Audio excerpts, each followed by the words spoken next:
Hello out there in podcast listening land. You're listening to the Kill Your Gods podcast. I am your host, Jesse Dram, where every week we get into culture at large and art and take the piss out of it a little bit. We're not really doing that much this month. We are in another book club. This show started as I Hate Infinite Jest, and now, we have 34 episodes of that if you want to go back and check it out. But now we're getting into some other stuff. I have never read Thomas Pynchon before, so I asked a few friends who some were newbies like me, other ones were big time fans, if they would come and read along with me. So here we are, Part 2, Chapter 3, The Crying of Lot 49. My guest this week is Matt Markwood. You can find him on Twitter as Matthew Markwood spelled backwards. If it was Matthew spelled backwards and then Markwood spelled backwards. Hold on, let's try this.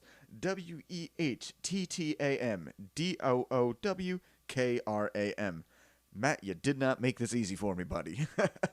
Matt is a big Pynchon fan. He is the founder of the r/Thomas Pynchon subreddit. So if you want to go check that out, so that's r/Thomas Pynchon. He also runs Bad Reads, another subreddit, which is the best of the worst of Goodreads.com. We got into detail, for example, when he gave me like, okay, well, what's a bad Goodreads thing? He says like, oh, you need to read this horrible 1-star review of The Diary of Anne Frank. And I was sold immediately because there are some idiots out there.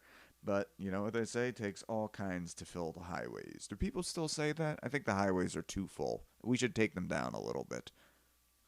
So yeah, be sure to go check them out. Got to be honest, his audio was a little bit lacking. I cleaned it up best I could. We still had a great conversation, as far as I'm concerned. So, because my mother-in-law told me that my last intro was too long, I will now shut the fuck up. I got a show coming February 18th. If you go to cricketcomedy.com, that'll be at Rack's Bar and Grill in Williamstown, New Jersey, if you guys want to come watch me do stand-up. Coming up the rest of this month, I know we have 2 more episodes of Crying a Lot 49 I'm very excited about. I'm going to be recording an episode on the GameStop stock controversy, because I don't want to just talk about art. I want to, guys, I'm a really complicated character. Yeah, I like talking about whatever's big. That's why I did the QAnon episode, and I find the GameStop thing happening right now so interesting that I wanted to get some friends on that are like knee deep in it. So, hold those stocks, boys. Diamond hands. We got this. Hold. In addition, we're going to be having at least one episode on Game of Thrones. Me and Perry have been recording. I have never watched Game of Thrones before, so on the side, I have been watching it for the first time, and we've just been recording a podcast as we go along, and we're just about to wrap up Season 2, so we'll be dropping that at a weird point. Again, you guys have any topics you want to talk about, drop me a line. You can find me at jessedraham at all the things, at Mr. Jesgo on YouTube. I think I'm going to start up a YouTube series talking about books, not because I think I have anything great to say. I'll just be honest. I've seen a lot of them that are up there, and they're very poor production quality, and let's just say people who don't seem incredibly comfortable on camera before. I'm coming off unlikable this weekend. I know that. I'm okay with that. So, for this episode, Chapter 3, Crying of Lot 49, with Matt Markwood. If you could do me a favor, please share, like, subscribe, 5 stars. That helps us, apparently. Tell a friend. Send me a message at jessedraham@gmail.com. Let me know what's the next book you want to hear. I told you last week I did the song Serenade by the Paranoids. This week I knocked out a quick version of a sea shanty sung by everybody's favorite little guy, the young Metzger, Baby Igor. See you guys next week.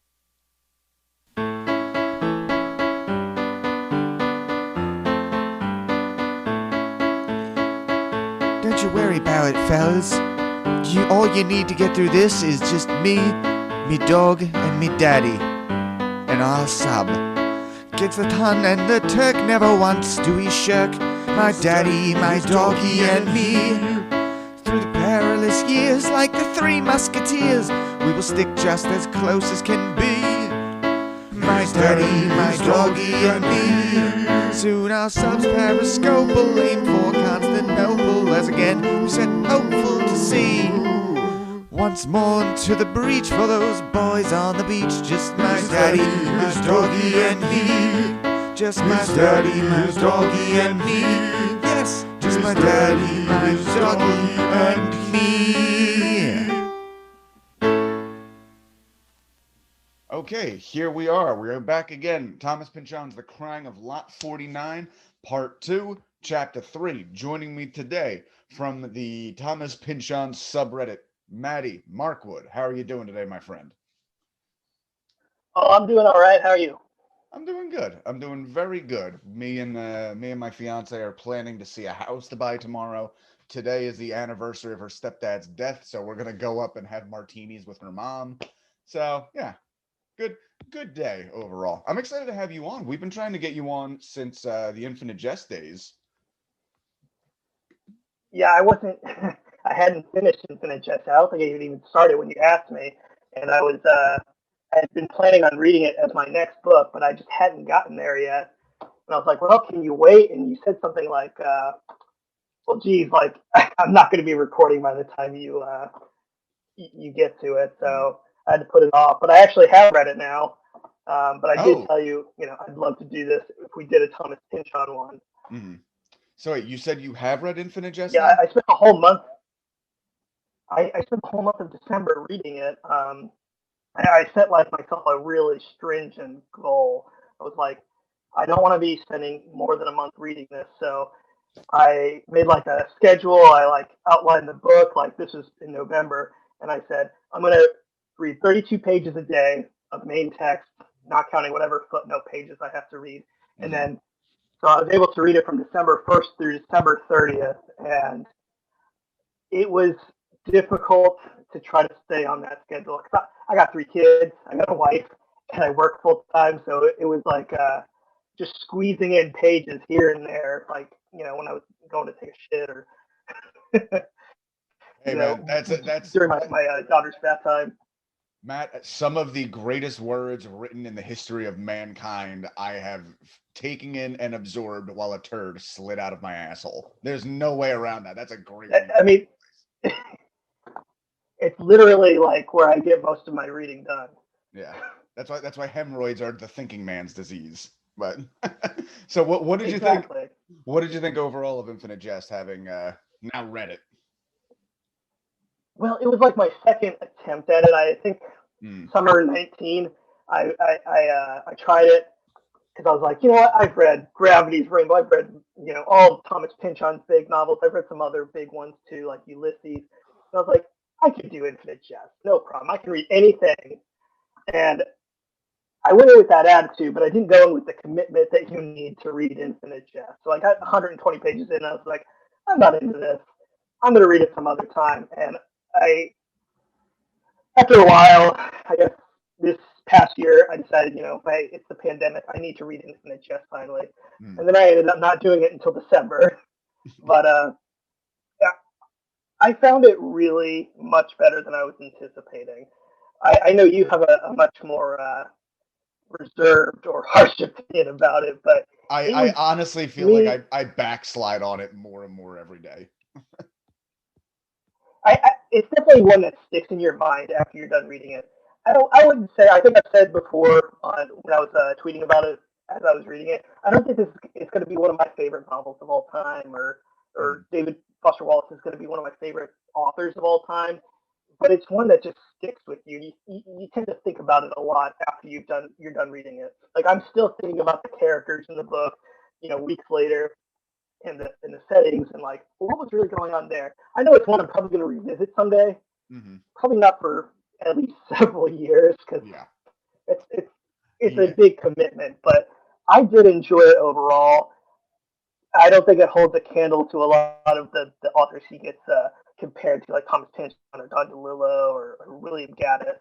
But Yeah. I've it's a worthy novel. yeah. I mean, again. I feel like it wouldn't be. I would personally wouldn't have so much beef with it if it wasn't so hyped up. But like, I've heard a lot The of people. hype is unreal. Yeah. And I've heard a lot of people compare him to Pinchon, and even just reading that, for all I know, Crying a Lot 49 might be like, baby's first Pinchon, but it's so night and day different. Like, honestly, I had such a so over a period of a few months, all of last year, pretty much all I read was Dostoevsky and David Foster Wallace. And so far this year, I read like Be Here Now by Ram Dass and like the complete dramatic works of Brendan Behan. And I just needed a fucking break. I was like sick of reading, and I pulled out an old Kurt Vonnegut, and I blew through it in like 2 days. I completely forgot, like, oh, I can just enjoy a story being told. I, and that's what I love about Vonnegut. He was like my first. I think we talked about this before. He was my first literary love. Like he was the one that really pulled me into reading literature and realizing that it's like just a medium that can do so many different things that other mediums can't. And I think I was like 22. I was 21, and I started reading his books, and then I just like I couldn't stop. I read probably his entire output probably by the time I was 22, 23, and I felt this huge hole missing in my life because I was like, well, geez, I can't. There's nothing else I can read, you know, that's going to be like this. That's going to hold a candle to this. And then I discovered Pinchon and Hmm. a lot of these other authors I'm reading now. And but yeah, Vonnegut is just so readable. Like I can always pull out a Vonnegut novel and just read it from front to back in like a day or two because it's just Hmm. so it pulls you in and you just can't stop reading. Yeah, great.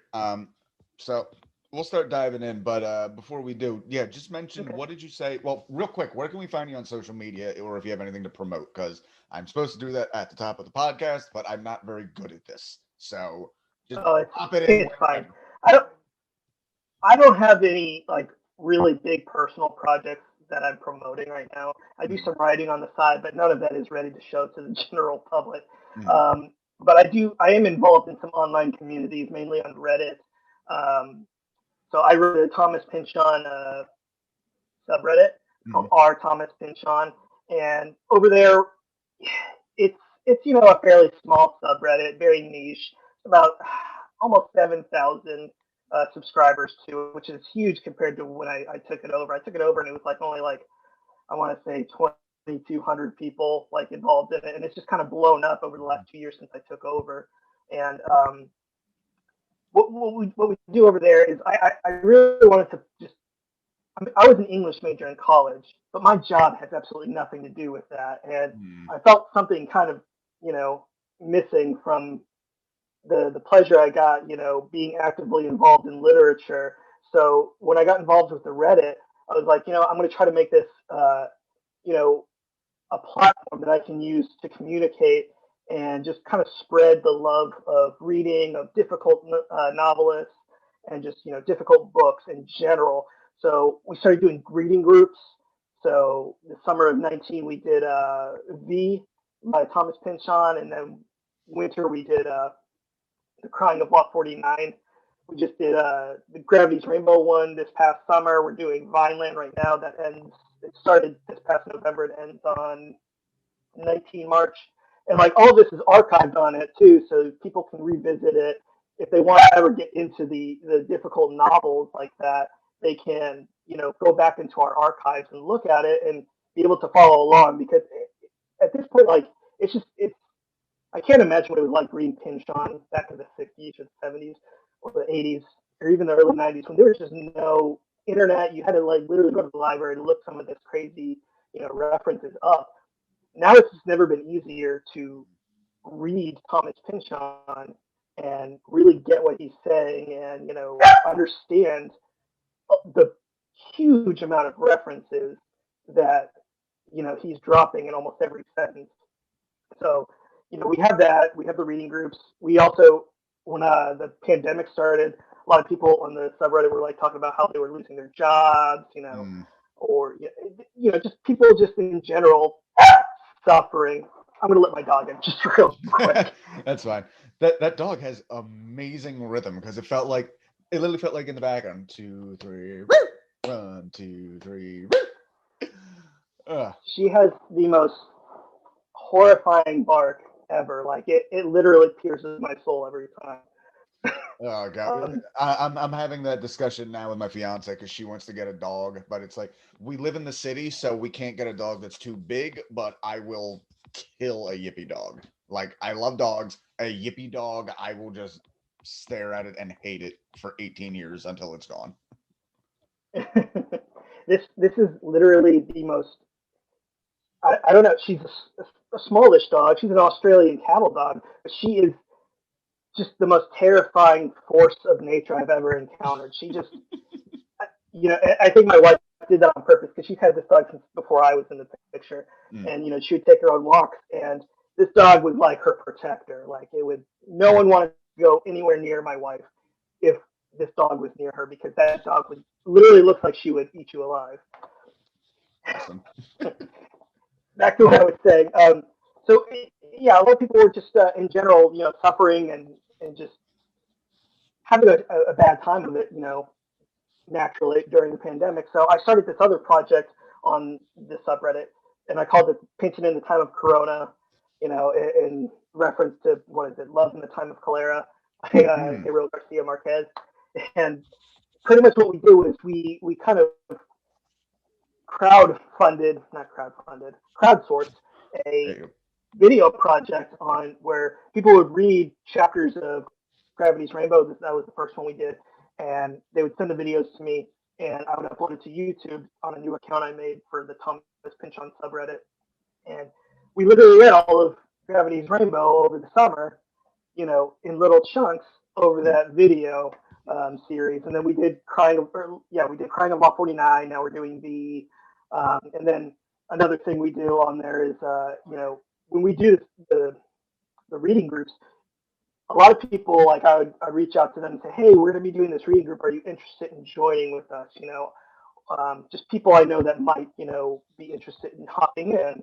And they'd say, well, I don't have a copy of the book, or, I'm too broke, I can't get it, or I can't go to the library, something like that. So I started giving the gift of Pinchon thing, where I had volunteers from our subreddit literally sending in the mail or ordering online for people like spare copies or used copies or brand new copies of Vineland to people, so that way they could actually join in, and Mm. it was just kind of a way of, letting people Yeah, spread the wealth. that's awesome. Just because I really feel like, as much fun as it is to go back and read something, I feel like nothing really depreciates in like actual dollar value than a book you've already read. Because like, Yeah. even if you want to read it again, it's gonna be years. There is nothing else that costs $10 maybe that you would just go, I'm going to leave this on a shelf and drag it with me any home I might move to because I might need it for a month 5 years from now. And I think that's a Yeah. beautiful thing. It was one of my prouder moments. I was Yeah. just like, why didn't I think of this before? The last thing I'm involved with really is I started this joke subreddit, a literary joke subreddit, Okay. um, back in April at the beginning of the pandemic. It was just kind of a weird idea I had, random. I didn't think it was going to blow up at all, and it's actually bigger than the Thomas Pynchon subreddit now. It's like at 10,500 subscribers or something like that. It's called Bad Read, Bad reads. in reference to Goodreads. Have you ever been to that site? Yes, yes, yes. Yeah. So like, I just noticed like there's a ton of really crazy, bad, or just awful reviews on Goodreads, and I was like, God, there's got to be a website out there that collects these or curates them, and I looked for one. And I was just like, nothing out there. I wonder if there's a bad reads out there. And I looked it up, and no one was using that name. So I was like, okay, I'll make a little bad read subreddit. Do. And all of a sudden, it just kind of blew up, and it's been like 10 months, and all of a sudden we have 10,000 some odd subscribers. So it pretty much is just people posting screenshots of really bad reviews. Like there was one where this one's my favorite. It'll always be my favorite. He calls it the Diary of Anne Frank. Like Oh boy. what did he call it? Oh God, now I'm blanking. But he like said it was like The saddest boxcar children I ever wrote. Sorry, read. Fuck I it. mean, yeah, I mean, it's always reviews like that. This guy, he thought it was like, I, I don't know why I'm blanking on this. Probably because I'm on the spot, but If you remember it at any point, just I'll just mention it. yell it out in the middle of this Right. podcast. Okay, so check him out on Twitter at Matty Markwood /r/ Thomas Pinchon and /r/ Bad Reads. There it is. Okay, Batteries. nice. Yeah, I want to try and do like I said, a lot of people wanted me to do Gravity's Rainbow after Infinite Jest, and I think I'm gonna do. I've been doing a thing where I'm like recording episodes of stuff on the back catalog. Like I'm going to be able to drop a bunch of Game of Thrones episodes all at once because me and my girl are watching it for the first time and just recording as we go. But I'm really trying to come up with a format that I could tackle some of those bigger things. I don't know. We'll see. Anyway, enough of my. I don't know why I stopped to talk shop there for a second, but No, let's you're good. get into this week's chapter 3, the crying of lot 49. Typically I will put little like questions or anything I have in here like interview style as it comes up. I really don't have much this week, so anytime we have anything to add, let's just stop and talk about it. All right, Yeah. sounds good. Where we have last left Oedipa and Metzger, she has been seduced by Metzger, or you know what? First off, tell me this. Tell me if I'm right.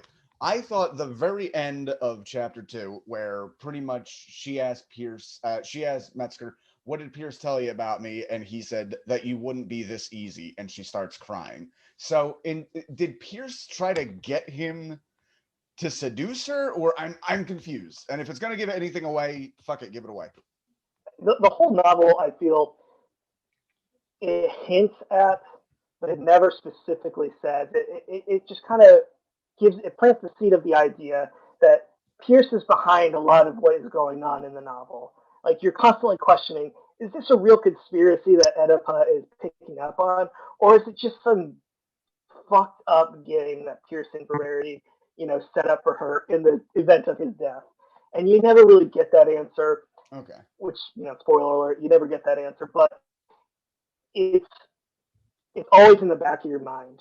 And sometimes you're going to lean more towards this is Pierce's, just fuckery, or Mm, no, this is actually something weird going on. You never really know. okay. Okay. Things did not delay in turning curious. If one thing led to her Love metaphorical that free, line. yeah, there's some good lines in this. If one thing led to her metaphorical freedom from her tower and the Trastero system, that fling with Metzger was it. This would come to haunt her as she felt surrounded by revelation, much of it through a stamp collection of Pierce's. She had once considered it competition for his attention. Now she was selling away her competition. She receives a letter from Mucho. So randomly, last episode with Seamus, he just drops like, "Oh yeah, Mucho has like a thing for young girls," and I thought it was just kind of hinted, but it's pretty straight up like, no, he's into jailbait, and she's asked him, "Are you worried about getting caught?" And he just totally drops his guard, like, "Oh, absolutely." But That's a good Metzger line too. Yeah, Metzger and Oedipa go to a bar called The Scope, populated by engineers from the nearby Yo-Yo-Dine. The bar is known for live electronic music, which actually confused me because, like, what was electronic music in 1964? Is he talking oh like, God, I have no idea. Like, and that's something I question too. It's like, wow, that's really early for electronic music. Because I feels like a lot of that didn't really come about until the late '70s. But again, I was born in '89, so I don't. mm, I'm not the expert on that. you can find some weird proto stuff of any genre. Like, I Oh don't know. yeah, A young man named Mike Fallopian, great fucking name, Mike Fallopian, slips into their booth and begins to tell them about the Peter Pingwid Society. Pingwid was a commander in the Confederate Navy who took his ships down to the Cape of Horn to surprise attack San Francisco, only to enter combat with Russia, who was there to prevent Britain or France from helping the Confederacy. He later resigned, upset by the alliance of Abolitionist Union and Russia. He retired to California and made a lot of money speculating in California real estate, like Pierce. So I don't know if any of that's true or if I even really like grokked what happened there. He just we're a Peter Penguin Society and he's this guy, and then that just kind of stops. Do you have any idea if that was a real guy? I don't believe it was.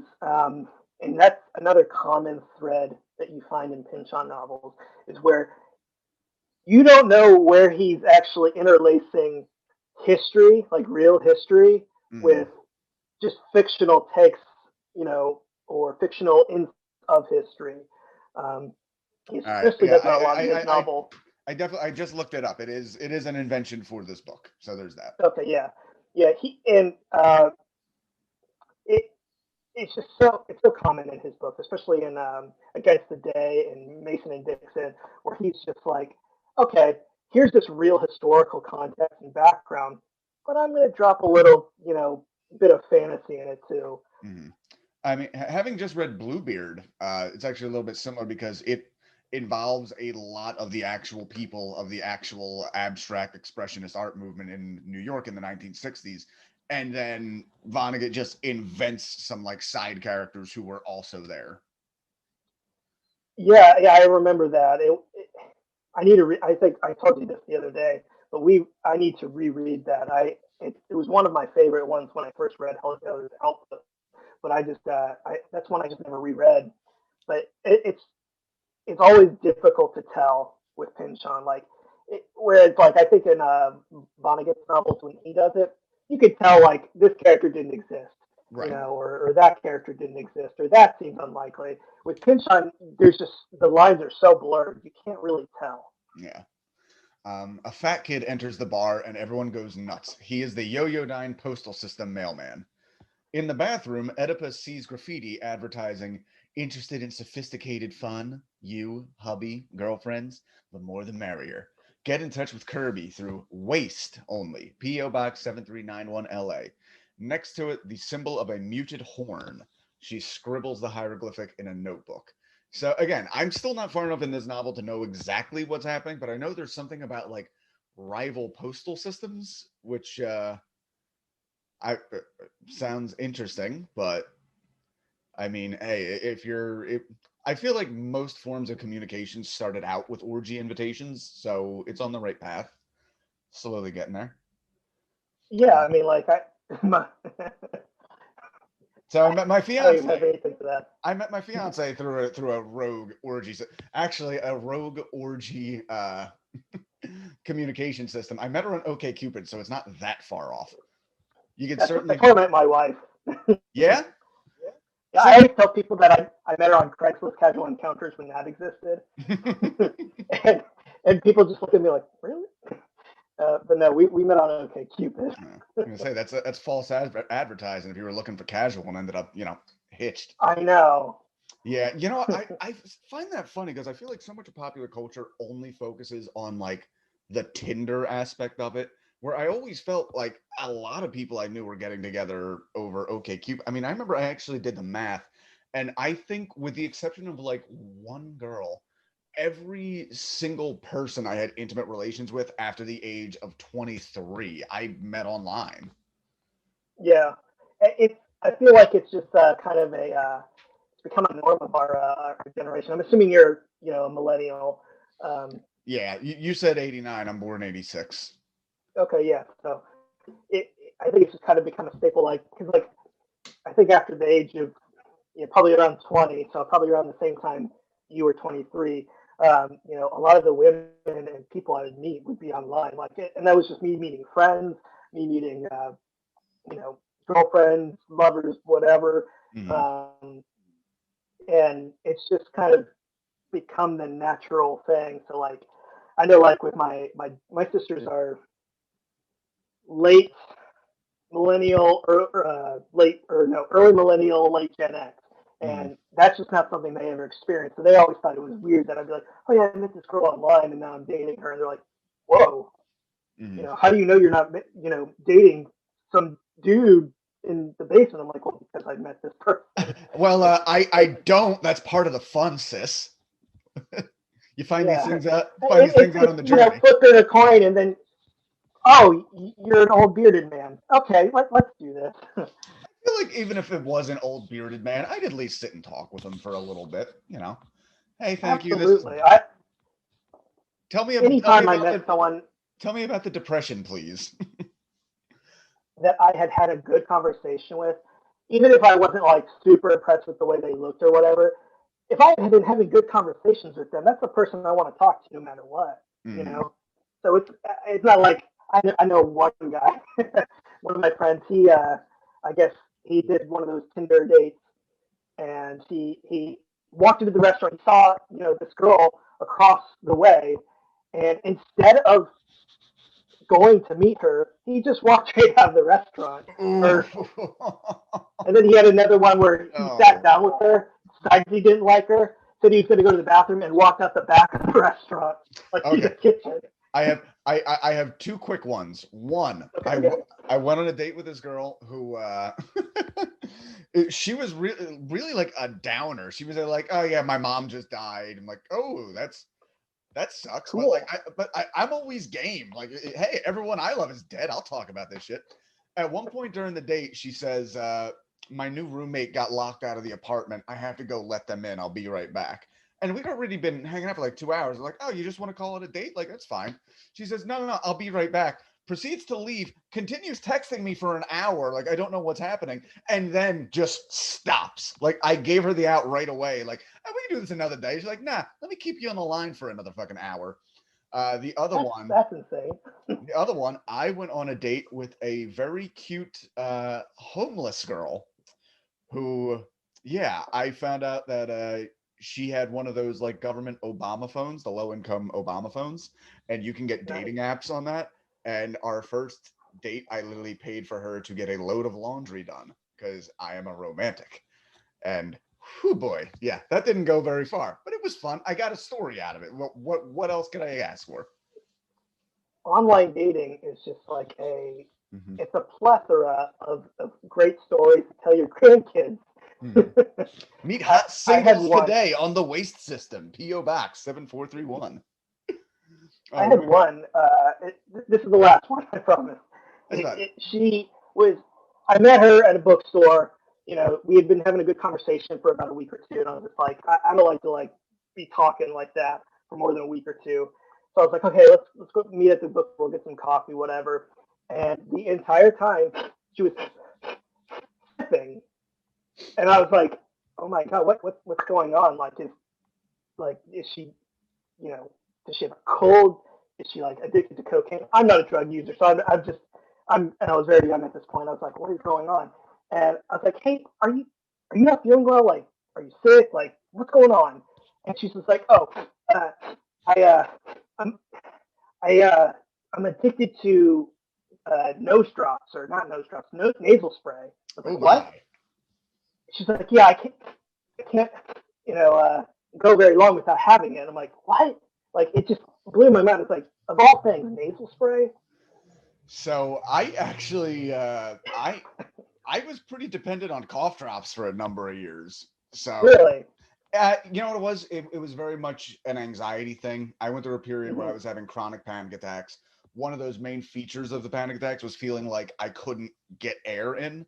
And I felt Hmm. with like cough drops, number one, it would distract me. And number two, you could like feel the air going in. It's really dumb. It's really dumb, but I may or may not have cough drops available at all times, just in case. Not addicted. I could stop whenever I want, I'm sure. But Of course. anyway, let's stop talking about me and let's get back to let's stop talking to me and my Back potential to the book. uh, if anybody has a good Halls hookup, I could really use some Halls right now. Anyway, back at the table, Mike Fallopian opens his letter. It's clearly some kind of code, only a few sentences. How are you? How's your book coming? See you at the scope. The Tristero is some type of chaos performance Oedipa feels she is watching, uncertain whether she's only viewing or waiting to be called into the cast. This will actually come up later in the episode with we found more about the Tristero and a play. Oedipa, Metzger, and a following car of the Paranoids and their girls go to Fangosa Lagoons, one of Pierce's final projects. They pull up to a boat dock where the Paranoids immediately go about stealing a boat. Oedipa notices Metzger stumbling around with his eyes closed and inquires. He is doing this so as to not witness any crimes, so he may possibly be able to represent the Paranoids should they get arrested. Love a small little detail. This happens a few times in this chapter. I really love the Paranoids. I picture them like these little crab people who are just kind of like well, paranoids, parasites, who are just kind of like on the host body of Oedipa and Metzger as they go around, only, mop top, uh, fake British bands. I love that this is his idea of the Beatles too, because this is right around the time of Beatlemania, and this is just his take at the time of all that nonsense. Like, yeah, I could see Ringo stealing a boat. Why not? Yeah, I kind of always pictured them as like I don't know, a weird mix, like visually, not like actually, Mhm. uh, of like the Beatles, the Ramones, like with Ramones haircuts, and Mm. like the Gorillas for whatever reason, like those cartoon Gorillas that band. Yeah, and it feel good, don't, Yeah, the but yeah, Clint Eastwood. even though it's funny, they're not pre-made. What the fuck am I saying? They're not shown as like anthropomorphic or anything. They're just people. But just Yeah, the way they interact with everything, I literally imagine them like a little cartoon dog, just like slowly sneaking up in the background, like, "Oh, what's going on over here?" yeah, kind of like knuckle dragging, like weird, Yes, animalistic behavior. weird little goons following him around. On a boat, they meet Metzger's previously mentioned lawyer slash actor acquaintance, Manny Depresso, who is hiding under a blue tarp. Remember that he had supposedly once played a character based on Metzger on a TV show. Two men in gray suits begin to chase them as they escape onto the boat Godzilla 2. The paranoids, as they steal the boat, sing a song, which is so short, I'm not going to make a song around it, but I will put, "Hey, solid citizen, we just pinched your boat." There you go. I will be recording the There we Baby go. Igor song. This, I was hoping there were going to be more songs in this because they have like three in the first two chapters. But, If you ever read any other Pinchon, you're going to have just a plethora, I've said that already, of songs yeah. to adapt. He loves adding weird little songs or poems or sonnets to his or dirty lyrics to his Mm. books. It's a huge See, common thread throughout all his books. when I recorded and posted my version of the Paranoid song Serenade last week, I was actually astonished. I couldn't find anybody else who had done that. Have other people done that? Like tried making recordings out of the lyrics in the book? Oh God, Because there's this. you would think in this world where everything under the sun is done, and you can watch like a 5-year-old on YouTube play the most complicated guitar solo you've ever seen, somebody would have gotten around to that. But I couldn't find it. There's this group. I believe they are on YouTube, and they do record pinch on songs. I cannot remember for the Okay, life of me what their handle is. I'll probably send it to you afterwards when I find it. okay, But yeah, I know there is a group that does do Thomas Pinch on songs and records them and puts them on YouTube. nice. I think they Okay. might be on Bandcamp too, if I remember correctly. It's been a while since I've seen them. All right, yeah, yeah. Let me know. This isn't going to go out for 2 days, so if you find it, I can just put it right in the description. Yeah. So Depresso reveals two things. One, he's being pursued by a mafioso named Tony Jaguar, and two, he is suing Pierce and Vararity's estate. One of the people chasing Depresso is a client who wants a cash advance on a future settlement. The boat pulls up to a building on an island, and Depresso jumps off to check his car. Oedipa and Metzger go to the top of the building with picnic supplies. Depresso tells them that Tony Jaguar supplied Pierce some of the bones for his bone charcoal deal, but had never been paid. Pardon me. Hence the lawsuit. They were supplied from Italy and funneled through a mobbed up construction company. Former American GIs killed in a battle there, holed up for weeks, but eventually killed one by one. Jaguar remembered the bodies and recovered them in the 50s and decided Americans would be interested in their countrymen's bones. They ended up being used for charcoal filters. That's sad. That's sad. You know, I want to do an episode on now that I'm doing like broader culture in general and really just trying to take the piss out of everything. I want to do an episode on World War One, just because it's just so romanticized. And obviously, this is fiction, but there's a lot of stories out there where, like, you think, like, that's right, we sent our boys off to fight, and then you hear some of these stories where it's like, oh no, we just dropped a bunch of damn near children into it. It comes up a lot in the Vonnegut thing, where it's like they always portrayed in movies as like 30-year-old guys with, wives and children at home. Most of these kids were like 17, didn't know what the fuck they were doing, and basically just got dropped off by Uncle Sam and said, like, okay, you have a good time killing each other. and that's it. Like, I feel like that's something, I don't know. That's led to a lot of romanticization of the military that I think we could probably do without at this point. No, I 100% agree. It's something near and dear to my heart. What you probably don't know about me is I'm actually active duty Air Force. I've been in for about 11 years. I take it back. So, Our boys in blue, go get them, guys. no, Provided. no. But like you said, like especially in Vonnegut in Slaughterhouse 5, that wife tears him down in the beginning. Mm-hmm. Before he actually gets into the story, like they were babies. Why is Frank Sinatra playing them in like the movie? Like why is Orson Welles playing them in the movie? They were babies, and literally that is the majority of our military forces and the people I work with, my colleagues. A lot of them are just kids right out of high school. They don't, you know, Mm-hmm. and they're being trained to work on like these multi-million-dollar jets, the going out and being handed a gun or a weapon or a bomb and saying, "All right, go blow up these brown versions of yourself from another country." So it's a very yeah, I feel that quite a bit. Dude, I wrote an entire concept album that pretty much the entire premise was, if I had been 18 when 9/11 happened, I would have absolutely joined the military, and I am not built for that kind of shit. Like, when my family tree mental illness and anxiety kicked on in my mid 20s, like, if I'd been in fucking Baghdad or Afghanistan when that happened, I would have been too fragile for it. I would have fucked up my whole life, just, getting caught up in the swell of that. I But mean, yeah, I will say the Air Force, I've heard almost uniformly good things though from the people I know who've gone into it. They can't see it's you. That's right. This is a audio podcast. There was no winking or nudging that just happened there. So okay, we can get back to this. The paranoids have been eavesdropping and tell them the bone charcoal thing sounds like a recent play they saw. They then all smoke a ton of marijuana, which Metzger turns his head to avoid seeing. Depresso sees his pursuers creeping around him and takes off. They realize too late. Depresso takes the boat and has left them stranded on this island for hours until the paranoids use their cigarettes to signal rescue boats. Like, just so much. It feels like a lot of this section actually kind of feels like a dream where, like, people just kind of pop up and disappear. And, like, when you're in the middle of a dream and it's like, this doesn't feel like the real world, like, just how one moment moves to the next, like, and then he ran away and then they held up their cigarettes and then a plane came and then we went to a play, like skipping all the in between. it bleeds one event into the next. Yeah, it is very dreamlike. All right, so we now get to the play, The Courier's Tragedy.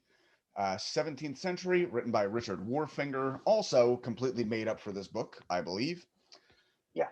So, oh my God, I'm going to try to get through the plot of this play because the book just becomes the plot of this play for a little bit here. In the 17th century, one duke kills another by poisoning the photo of Saint Narcissus, whom the other duke was in the habit of kissing every Sunday at Mass. Seems pretty roundabout way, but it works. This will allow an evil, illegitimate son of the king, Pasquale, to usurp the throne from his half brother, Niccolo, the good guy of the play. Pasquale plots to murder his young brother by playing hide and seek and hiding him in a cannon, then firing it. Quote, out in a bloody rain to feed our fields, amid the maenad roar of Nitre's song, and Sulphur's cantus firmus. A schemer named Urkel saves Niccolo by stuffing a goat in the cannon instead. Good news for Pasquale, bad news for the goat, tricking Pasquale into thinking he'd achieved his goal. He smuggles Niccolo out of the castle in disguise. Niccolo, now all grown up, plots to kill the Duke and avenge his father. The evil Duke plots to marry his sister, Francesca, to Pasquale, but his sister is actually the boy's mother, and Pasquale, the illegitimate son of the dead Duke, also the Duke, living Duke, Angelo, is banging her too. Again, in the background of all this, I'm watching Game of Thrones for the first time and recording it with my fiance. Pretty much the equivalent of this would be Jamie and Cersei, who are incestuous brother and sister, and Jamie is trying to get Cersei to marry Joffrey, who is her son.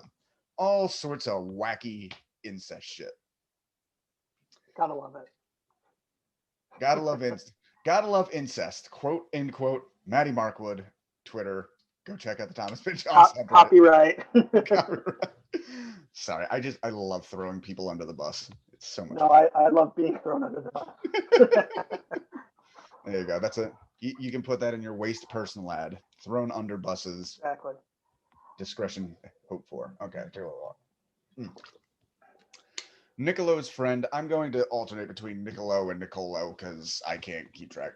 Friend Domenico is going to rat out his true identity to Pasquale, but the schemer who saved Niccolo, Urkel, intercepts him, traps his head in a cage, cuts off his tongue, stabs him a few times, and burns the tongue on a torch. I do like that this play seems to be very dramatic, and then they'll just like stop and take 40 minutes for a torture scene. It's it's very very on brand for like those Jacobean. I don't know how to say that. I promised myself I was going to look that up before, so I could pronounce it smartly on this before we talk. I think it's Jacobin. Jacobin. Plays. I read a lot of Shakespeare in college and in undergrad, and so much of this is just like it reads like a Shakespeare play. Obviously, not uh, quite as I don't know refined as a Shakespeare play, but a lot of it does read a lot like like The Tempest and things like that.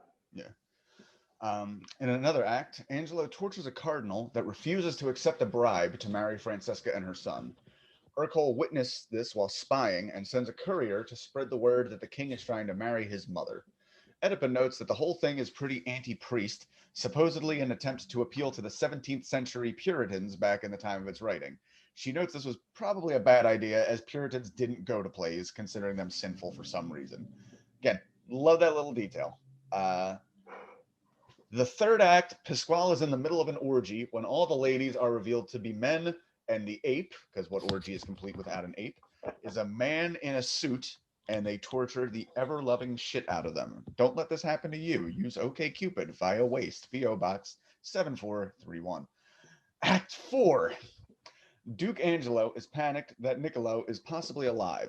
Pasquale is dead, and the Pope may be sending troops to avenge the dead cardinal. Not knowing Ercole is against him, Angelo summons him to bring him a courier to send a message to an invader named Gennaro to assuage him. Niccolo is now in the presence of the man who killed his father and usurped his throne. After Niccolo leaves with the message, Domenico's body is discovered with a message in his shoe. Niccolo is the once thought dead king. Angelo orders troops after him, but not his own men. It's actually treated as an in-joke on stage. The characters all know who the pursuer is, but it's not revealed to the audience. Yeah, I like when they explain this. They almost hint that it's not going to be explained, but yeah, I like how he explains that, and just like they don't say who it is, but all the actors on stage are acting as if like this is an in reference. Everybody on stage knows exactly who he's talking about. But Yeah, it's. I'm always conflicted about this play. Just kind of all of a sudden usurping the rest of the plot of the Crying of Lot 49 in the middle of chapter 3, mhm. because it's like it seems like its only purpose on the surface is to introduce the idea that the Trastero is a real thing, and that back then people would know exactly what it is, but wouldn't want to say it, kind of like we don't want to say Voldemort's name or whatever from Harry Right. Potter, because you always got to have a Harry Potter reference. All your criticisms, um, but yeah, I do like that he kind of explains that, like, everyone knows, but no one wants to say, because you know it definitely gives the reader like a hint of, like,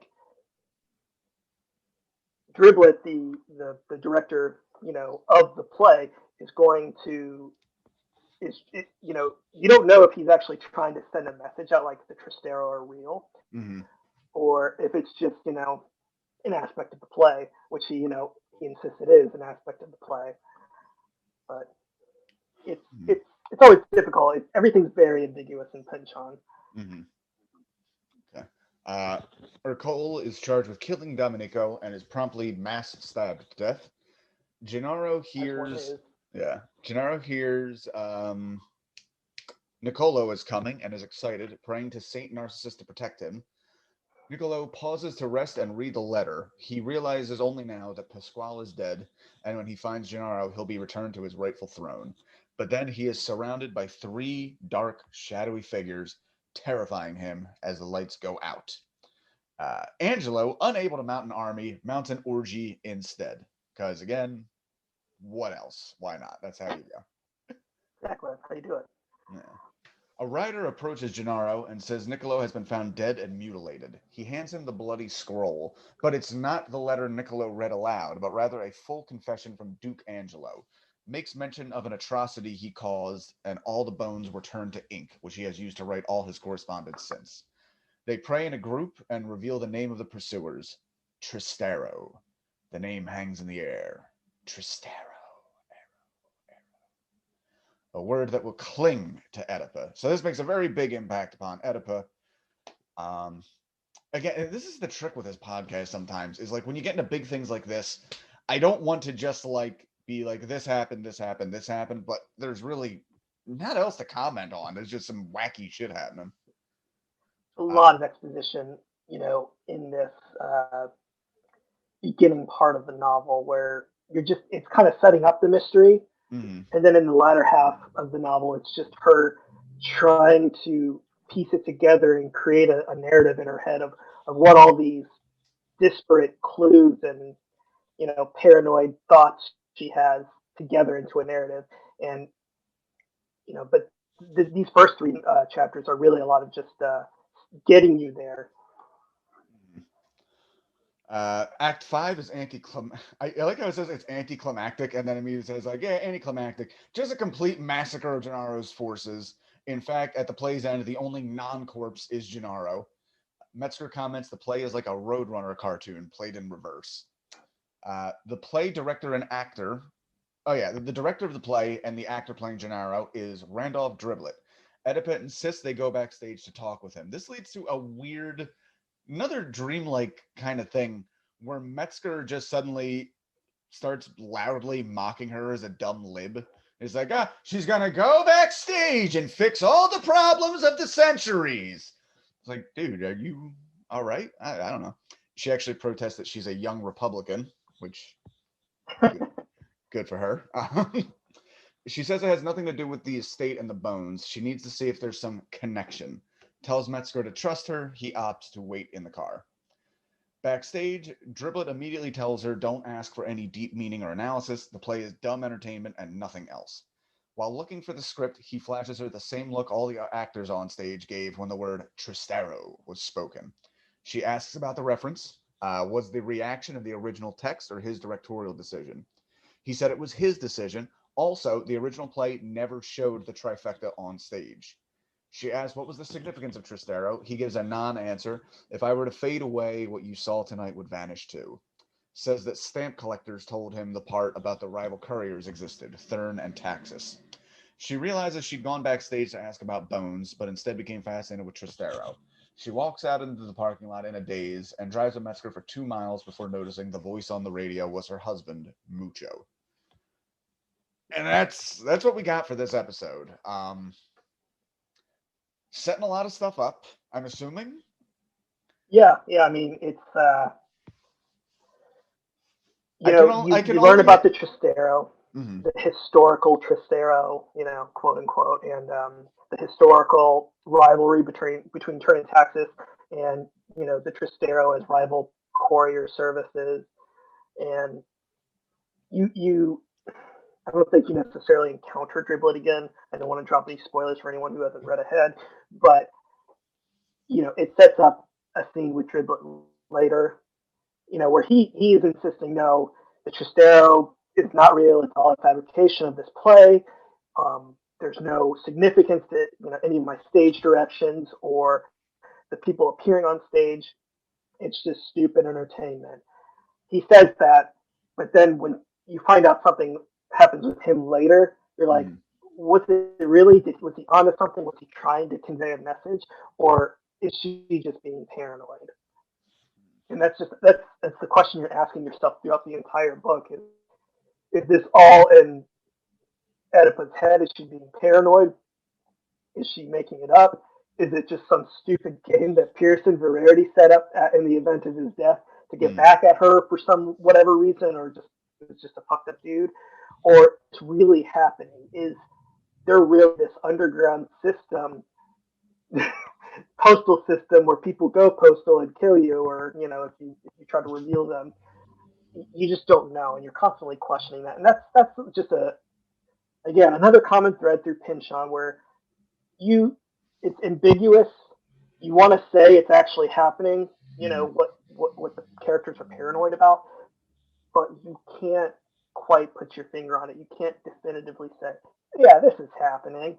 You could say it appears this is happening, and that's just one of the fun things about his writing is that you, the reader, feel that paranoia with the characters in the book because Mm. you have no way of putting your finger on it. Right. He doesn't really give you. So far, I still prefer this much more than David Foster Wallace because though I can appreciate uncertain footing, the footing's actually there. Whereas I feel like Infinite Jest, they're throwing so much. They're not letting you get. I don't know why I said they when it's obviously one. Pardon the horn They, down the street. But like, there's so much going on, it never lets you get your bearings. Whereas this, like, I feel what's happening, and yeah, I do not live on a major street. There should not be a fucking tractor trailer driving down my block, but here we are. But anyway, we're pretty much wrapped up. That's the episode. I'm very excited to continue with this. Where would you say this ranks in the pantheon of Thomas Pynchon? I think I have a kind of an unpopular opinion about this book. I Oh, really really love it. I think okay. it's among his best, even though it's one of his shortest. Uh huh. And I tend to rank his books with Gravity's Rainbow at top because Gravity's Rainbow is just kind of untouchable. And then this, Crime 149, and then his first three for me are the most solid books. They're the ones that hold up the most for me. Now, I love his other books, his later books, but there's just something about the tone and the I don't know, the atmosphere that he creates in these first three books that just feels there's just a lot of continuity between it that makes me feel when I read it like I'm in this specific world. Whereas he branches out a lot in his later works. He didn't publish another one after Gravity's Rainbow for 17 years, and that was Vineland, and it was still very, very on brand Pynchon, but it was just like he had kind of branched out, lightened up a little over the years, between Gravity's Rainbow and Vineland, and Mm, decided, he wanted to explore things beyond the general paranoia of post-war America and the mm. post-war Western Hemisphere. In any case, yeah, it's a great book. I love it. I know for a fact that the guy who started the Pynchon in Public Day, John, I believe his name is, Mm. he's on Twitter too. He loves this book. He reads it all the time. It's his favorite Pynchon novel. Nice. You know what? Slightly off topic, but I think it might be a fun thing to take us out. So you mentioned that, which I Sure. think is pretty typical. His first works seem to be his strongest, most beloved, and then he kind of tapers off. I'm curious, who do you have in mind? If I were to say, who was an author who only got better as they went along? Because just think, as soon as you mentioned that, like, yeah, that's very similar to bands where, like, people tend to love the first four albums and then they taper off. Only one I can think of because I've read so much in the last few years is Dostoevsky is pretty widely regarded as somebody like only got better and added as he went along. And I'm curious if there's any others now that I think about it who really kind of kept going in that fashion. You got any thoughts on that? Now, the one that comes to mind of recent years is Philip Roth. Now he did kind of taper off towards the end with his last couple of novels, but he I want to say his first novel was published either in like '59 or the very early '60s, and he was publishing up until 2010, so a solid like 5 decades. And his novels in the '90s were just phenomenal. He published his American trilogy in the '90s, which was like what was it? American Pastoral. I Married a Communist and The Human Stain. And you read his books from the 60s through the 70s to the 80s, and you're like, okay, this is pretty good stuff. And there's some like that Harold Bloom guy Mm-hmm. who were listing books from his 70s output and his 80s output, saying, well, this is part of the Western canon. These are very important books in the Western canon. But then you get to his 90s stuff, and they just blow everything he had written before out of the water because they're great novels.